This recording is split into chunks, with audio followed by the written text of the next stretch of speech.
Ladies and gentlemen, welcome to a One Storyteller, the place where reality hits harder than fiction and where the truth stands taller than the tallest lie. Tonight, you're not just watching a video. You're stepping into a moment that shook a community, cracked the system, and carved the name of one man into the hearts of millions. This is the story of how one quiet walk turned into a worldwide message. This is the story of how a black martial arts master was disrespected, provoked, and assaulted, and how, in the face of blind rage and flashing lights, he responded not with violence, but with the iron discipline of a true warrior. While the world expected chaos, he delivered calm. When injustice kicked, he didn't fall, he rose. This is not just a viral clip. This is history being written in real time. It all begins when Malik Thompson closes his dojo and steps into the cool Atlanta night. Malik Thompson was born and raised in the heart of Atlanta, Georgia, a city rich in history, culture, and the echoes of the civil rights movement. From an early age, Malik stood out, not because he demanded attention, but because of the quiet discipline that seemed to flow naturally from him. While many of his peers gravitated toward sports or the streets, Malik found solace in something entirely different: martial arts. His first exposure to martial arts came through an old Bruce Lee film playing on a small TV in his grandmother's living room. The way Bruce moved, the precision, the focus, the philosophy behind every strike, it captivated young Malik. What started as fascination soon turned into practice. With no dojo nearby and no money for formal training, Malik began mimicking the moves he saw in movies, practicing in his backyard on makeshift equipment fashioned from old tires and rope. Eventually, a local sensei named Mr. Watanabe, a Japanese American who had lived in Atlanta for decades, noticed Malik's dedication. Impressed by the boy's raw talent and hunger to learn, he offered to train him, free of charge. Malik trained with Mr. Watanabe for years, absorbing not just techniques but the philosophies behind martial arts: humility, respect, and mental discipline. Mr. Watanabe didn't just teach Malik how to fight, he taught him how to master himself. By the time Malik was in his late 20s, he had earned black belts in multiple disciplines: Taekwondo, Judo, and Brazilian Jiu-Jitsu among them. But Malik wasn't in it for trophies or fame. He understood that the true power of martial arts lay in its ability to transform lives. That understanding pushed him to open his own dojo, not in some upscale neighborhood, but in the same inner-city community where he had grown up. He called it Inner Force Martial Arts Academy. The dojo quickly became more than a training ground. It was a haven. Kids who might have been pulled into gang life or crime found a sense of purpose within those walls. Parents saw Malik as more than a martial arts instructor. They saw him as a mentor, a protector, and a role model. He taught his students that real strength wasn't measured by how hard you could hit, but by how well you could control yourself under pressure. He emphasized discipline over aggression, patience over impulse. Despite his humility, Malik's reputation grew. People began to take notice, not just in the martial arts community, but in civic organizations, schools, and local media. He was invited to speak at events, lead workshops for at-risk youth, and even partner with schools to implement anti-bullying programs. He wasn't seeking recognition, but he earned it through consistent integrity and results. Malik's presence extended beyond his dojo. He volunteered at community centers, helped feed the homeless, and always made time for a neighbor in need. He was the type of man who walked his talk, and people respected him for it.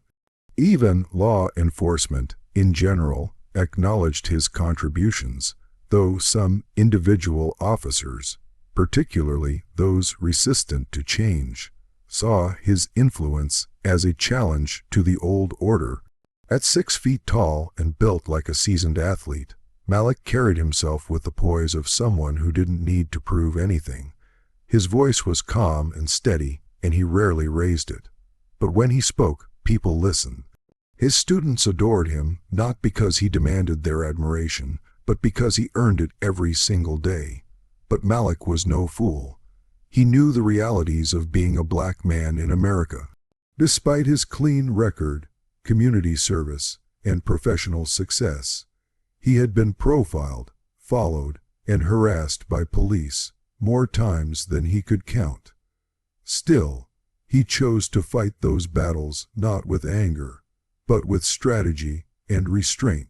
He believed in leading by example, knowing his every move was being watched, not just by the children he mentored, but by a society that often saw his skin before his soul. He had made peace with that burden. If he could change even one young life, keep even one kid from ending up in prison or worse, then it was worth it. His dojo wasn't just a place to learn how to fight.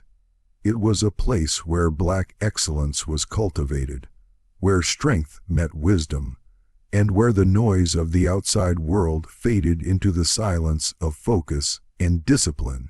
Officer Richard Hayes had been with the Atlanta Police Department for over a decade. From the outside, he was the image of a decorated law enforcement officer, clean, cut, authoritative, with a long list of arrests and commendations in his file. But beneath the polished exterior was a darker truth, a pattern of behavior that had become all too familiar to those paying attention. Hayes had grown up in a rural town outside Atlanta, in an environment steeped in old-world values and subtle, yet deeply ingrained, racial biases. He joined the police force with ambitions of maintaining order, though for him, order often meant enforcing his version of control, particularly in predominantly black neighborhoods. His style of policing was aggressive, confrontational, and often escalated situations that others could de-escalate with conversation. Early in his career, Hayes had been the subject of several internal investigations, accusations of excessive force, racial profiling, and improper conduct. But like many officers protected by the blue wall of silence and a system hesitant to discipline its own, he continued to patrol the streets without significant consequence. Complaints were often dismissed due to lack of evidence, especially in cases where the only witnesses were community members without social capital or legal representation. He often targeted young black men, stopping them for minor infractions like jaywalking or loitering. His reports would often include vague phrases like suspicious behavior or noncompliance, words that gave him enough leeway to justify stops, searches, and sometimes even arrests. Those who resisted or questioned him, even politely, were often met with physical force. Many in the community knew him by name. Parents warned their children to avoid him. Business owners complained quietly about his behavior, but feared retaliation if they spoke too loudly. He had become a symbol of everything wrong with the police system to some, yet continued to rise through the ranks, backed by supervisors who saw his arrest numbers as proof of productivity. What set Hayes apart wasn't just his aggression, it was his lack of empathy. Where others saw a teenager scared and confused, he saw a suspect. Where others might consider context, he saw only a reason to assert dominance. He rarely engaged in community outreach, refused to attend sensitivity trainings, and openly mocked fellow officers who tried to build better relationships with the neighborhoods they served. In meetings and briefings, Hayes was the type who smirked when issues of racial bias were brought up. He often downplayed the need for reform and referred to any criticism of policing tactics as anti-cop nonsense. To those in the department who believed in change, he was a relic of a dying era. To his supporters, he was a necessary hardliner who kept the streets in check. His approach caught up with him from time to time. Body cam footage had once captured him slamming a teen against a patrol car for mouthing off. But the footage mysteriously failed to lead to disciplinary action. Another time, he pulled a gun on a black delivery driver after claiming he looked nervous. That case made local news, but the narrative was controlled through official statements that painted the driver as evasive. Over time, a troubling pattern emerged. Hayes was consistently at the center of controversial stops involving black men. He wrote more citations, made more arrests, and filed more use of force reports in predominantly black neighborhoods than any of his peers. Still, nothing stuck, until the day he crossed paths with Malik Thompson. That day would mark a turning point not just for Hayes, but for an entire city. What started as yet another routine act of overreach was about to be exposed to the world in a way he couldn't control. And this time, the man he picked a fight with wasn't just any civilian. He was someone trained, calm, and deeply respected. It was a quiet Thursday evening in Atlanta, the kind that wrapped the city in a warm hush as streetlights flickered to life and corner stores buzzed with last-minute shoppers. Malik Thompson had just closed the doors to his dojo after another day of mentoring and training his students. He wiped the sweat from his brow, slung his gym bag over his shoulder, and stepped out into the familiar rhythm of his neighborhood. He liked to walk home whenever he could. These walks gave him time to reflect, observe, and stay connected to the streets that raised him. As he passed a convenience store he often stopped by, Malik noticed a disturbance up ahead. A police cruiser was parked half on the sidewalk with its lights flashing, casting erratic red and blue shadows across the walls and pavement. A small crowd had begun to form, drawn by the sudden intensity in an otherwise calm evening. Malik's eyes narrowed when he saw a young black teenager, barely 16, if that, pinned against the wall by Officer Richard Hayes. The boy looked scared, panicked even, breathing hard, his hands shaking as he tried to explain something. His backpack lay on the ground, its contents spilled across the sidewalk. A few books, a phone charger, and a half-eaten sandwich. Hayes, towering over the teen, had one hand firmly pressed against the boy's chest while the other hovered near his holster. The officer's voice was low but harsh, filled with accusation. Malik couldn't hear every word, but he didn't need to. He'd seen enough situations like this to recognize the danger signs. The crowd murmured, but no one stepped forward. Some pulled out their phones. Others just stood still, watching with cautious eyes. It was a collective paralysis born of experience, knowing that speaking up too loudly could make you the next target. Malik inhaled slowly and walked toward the scene, steady and deliberate. His presence alone turned a few heads. As he approached, he kept his hands visible and his tone respectful but clear. "Evening, officer," he said, nodding slightly. "Is everything all right here?" Officer Hayes turned, eyes narrowing with irritation as if Malik's very presence was a provocation. "Keep moving," he barked. "This doesn't concern you." Malik stood his ground but didn't raise his voice. "I'm just concerned for the young man," he said, motioning gently toward the teen. "Is he in trouble? He's resisting a lawful stop." Hayes snapped. "I don't need a lecture from some wannabe hero. Walk away." The boy glanced at Malik, his eyes pleading for someone to see him, to see that he was scared and confused. Malik took a breath. If he's resisting, then why is he not in cuffs? Why is his backpack on the ground like that? Hayes clenched his jaw. Last warning. Malik's voice remained calm, but there was steel in it now. You're escalating a situation that doesn't need to be escalated. I've got no weapon. I'm a teacher in this community. Let's all take a breath. The officer's nostrils flared. There was a moment of tense silence. Then, without any verbal warning, Hayes stepped toward Malik, suddenly and violently, his foot lifting in a swift motion aimed at Malik's chest. It was a textbook aggressive maneuver, meant to knock someone back, humiliate them, remind them of their place. The kick came fast. Hayes had expected to catch Malik off guard, expecting him to stumble, to fall back like so many others had before. But what he didn't expect, what he couldn't have known, was that Malik's body was already in motion. Years of martial discipline had sharpened Malik's reflexes to a razor's edge. In less than a heartbeat, he shifted his weight, pivoted smoothly on the balls of his feet, and let the kick sail past him, missing by inches. The force of the missed strike caused Hayes to stumble forward slightly, his balance briefly compromised. Malik didn't flinch, didn't retaliate. His hands were still open, still raised in a posture of de-escalation.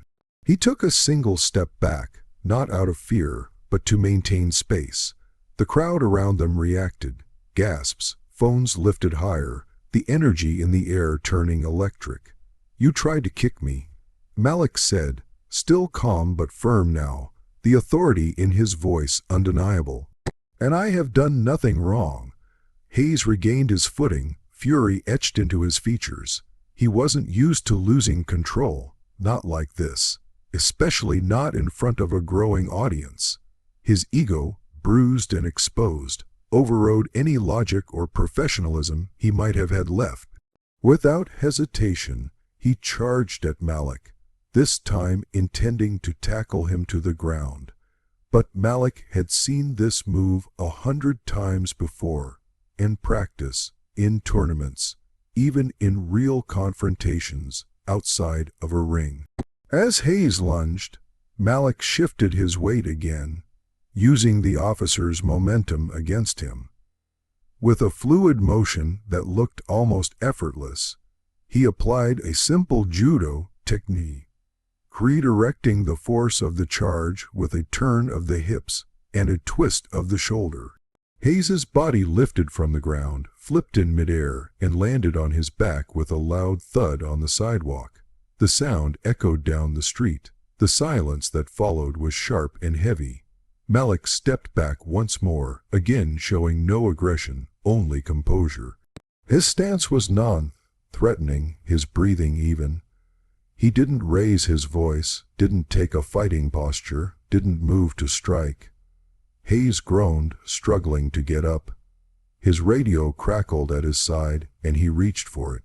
"Officer down," he shouted into the mic, his voice laced with humiliation and rage. "I've been assaulted." From the edges of the crowd, people began to speak up. "We saw the whole thing.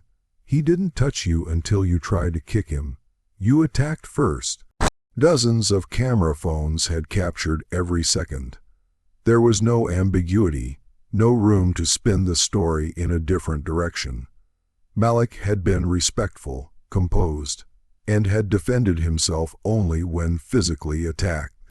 Still, Hayes rose with fury in his eyes. He pointed directly at Malik. "You're under arrest." "For what?"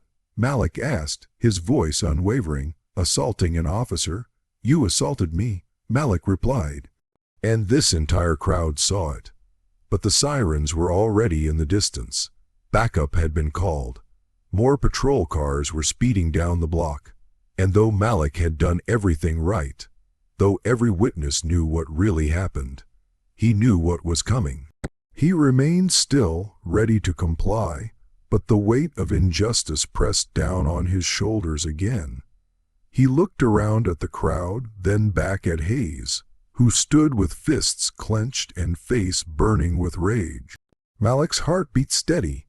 His discipline never left him, and even as flashing red and blue lights painted the pavement in chaos once again, he didn't lose his focus, not for a second.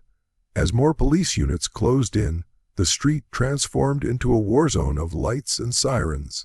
The neighborhood that had once offered a peaceful walk home for Malik now pulsed with confusion and rising tension. People shouted from the sidewalks, phones pointed like shields, recording the chaos unraveling in real time. The moment had escalated far beyond what anyone had anticipated, and standing at the center of it all was Malik Thompson, still, calm, and completely in control. Officer Richard Hayes, now back on his feet, was fuming. The failed kick, the effortless flip, the public humiliation. It had torn through his ego like a blade.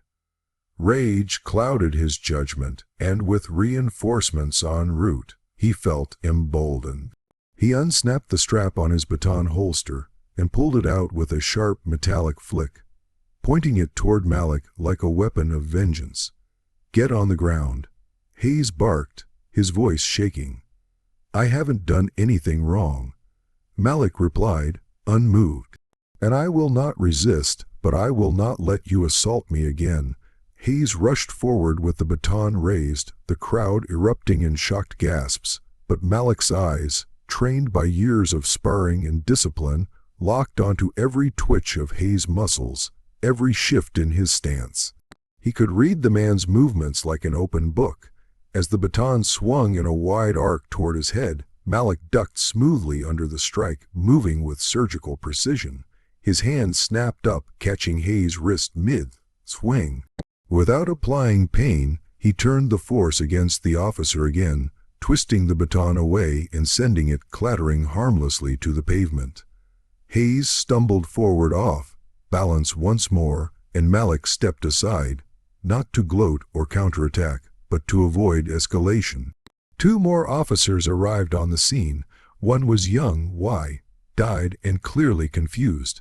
The other, older and already drawing his taser, charged toward Malik with no knowledge of what had just occurred. Malik lifted his hands, palms outward, trying to communicate his lack of resistance. But adrenaline and miscommunication ran high. The older officer fired. The taser wires zipped through the air, but Malik, sensing the incoming danger, shifted his position. The darts grazed his side, catching his clothing, but not penetrating skin.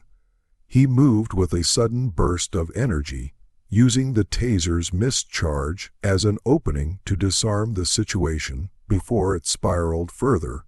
He dropped low, spinning gently on one knee, sweeping the approaching officer's legs just enough to make him lose his footing without causing injury. The officer tumbled backward onto the grass strip beside the sidewalk.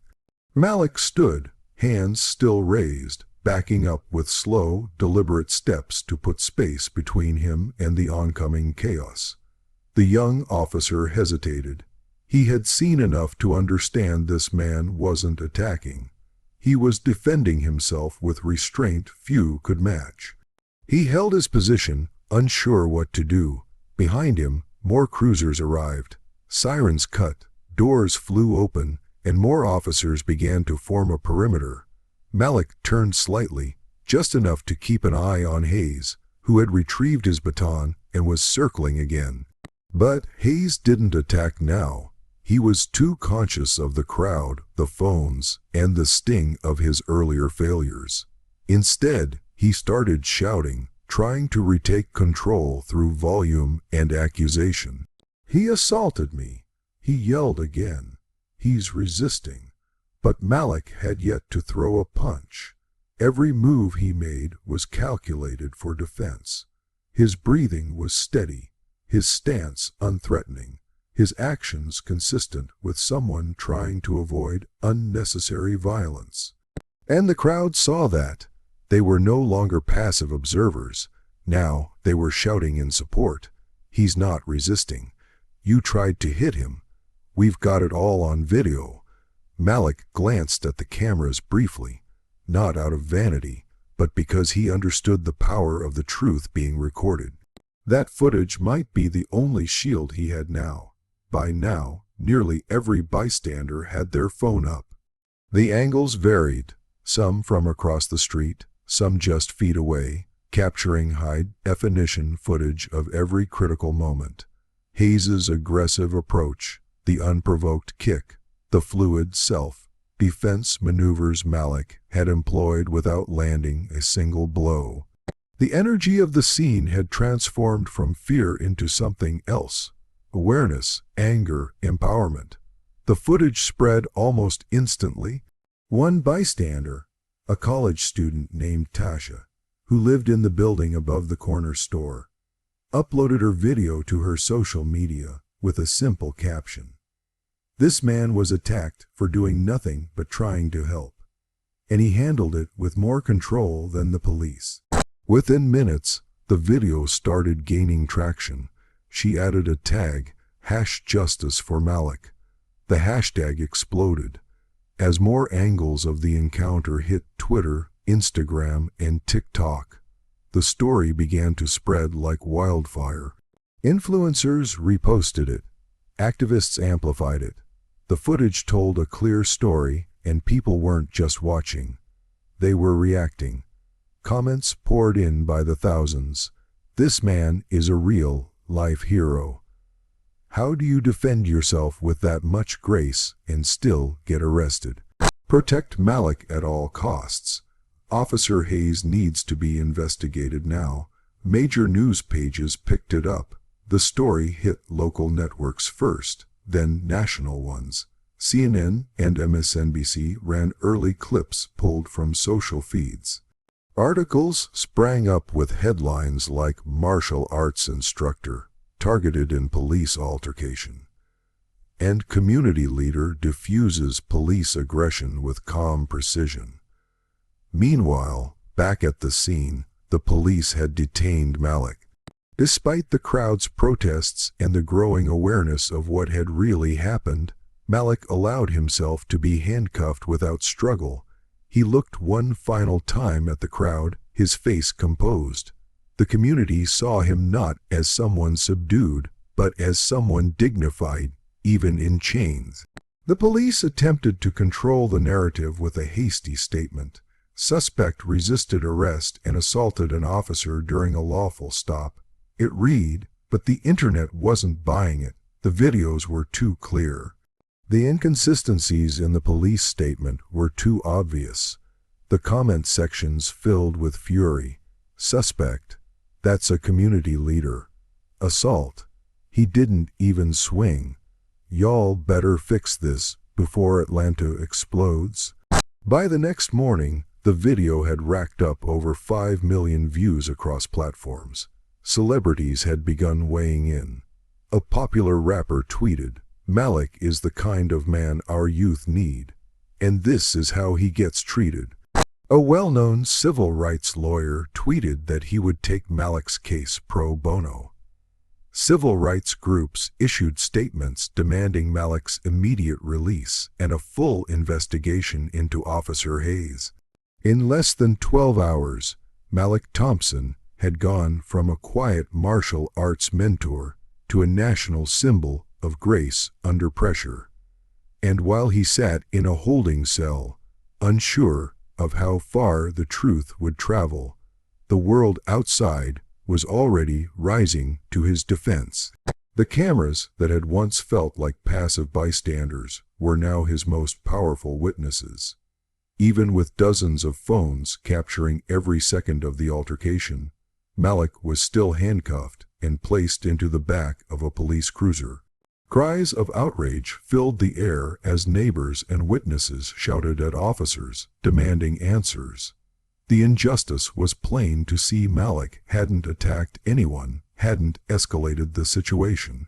Yet, his restraint and composure meant nothing in the moment to the system that refused to see his humanity. People begged the officers to watch the videos, to reconsider, but protocol overruled truth, and the cruiser pulled away with Malik inside, leaving behind a furious, shaken crowd and a city on the brink of something bigger than one unjust arrest. Within hours, #JusticeForMalik topped trending charts. Social media boiled with clips of the incident, commentary, and calls for accountability. Leaders, activists, celebrities, and everyday citizens united in outrage and support. Local news showed protests forming outside the police station, and civil rights lawyers volunteered to defend Malik. Online fundraisers sprang up, collecting thousands in minutes for legal aid. Malik's calm under pressure became a rallying symbol, sparking debates on race, justice, and the abuse of power, while the pressure mounted on the authorities to respond. As the media storm intensified, new footage emerged from a nearby store's security camera, showing a crystal clear view of the entire incident. Combined with multiple eyewitness videos, the evidence painted an undeniable picture. Malik had acted only in self-defense and had shown incredible restraint despite being provoked and attacked. Legal experts analyzing the footage on national television confirmed that not only was Malik innocent, but Officer Hayes had clearly abused his authority. Public demand for Malik's release turned into demands for Hayes's suspension and investigation as the narrative shifted fully in Malik's favor. Under mounting public and legal pressure, the authorities were forced to release Malik, dropping all charges amid an official statement that cited new evidence. He stepped out of custody to a crowd of supporters, cheers, cameras, and media. People chanted his name not just for surviving the injustice, but for showing what true strength, discipline, and dignity looked like. His calm, principled response had inspired a movement. What have we just witnessed? We saw a man who could have fought with fury choose to fight with principle. Malik Thompson didn't just block a kick. He blocked a false narrative that has kept millions chained in silence. He didn't strike back with fists. He struck with integrity, composure, and character. He turned an act of hate into a moment of history. The footage spread not because it was sensational, but because it was sincere. Because in that moment, the world saw a man who stood his ground not on anger, but on unshakable values. This story is no longer just about one cop or one injustice. It is a mirror to society, a challenge to our systems, and most of all, a message to every young man and woman watching. When life corners you, fight with your purpose, not your pride. Because real mastery is not what you do in the dojo. It's how you live in the world. So ask yourself, in your life when tested, will you explode or will you evolve?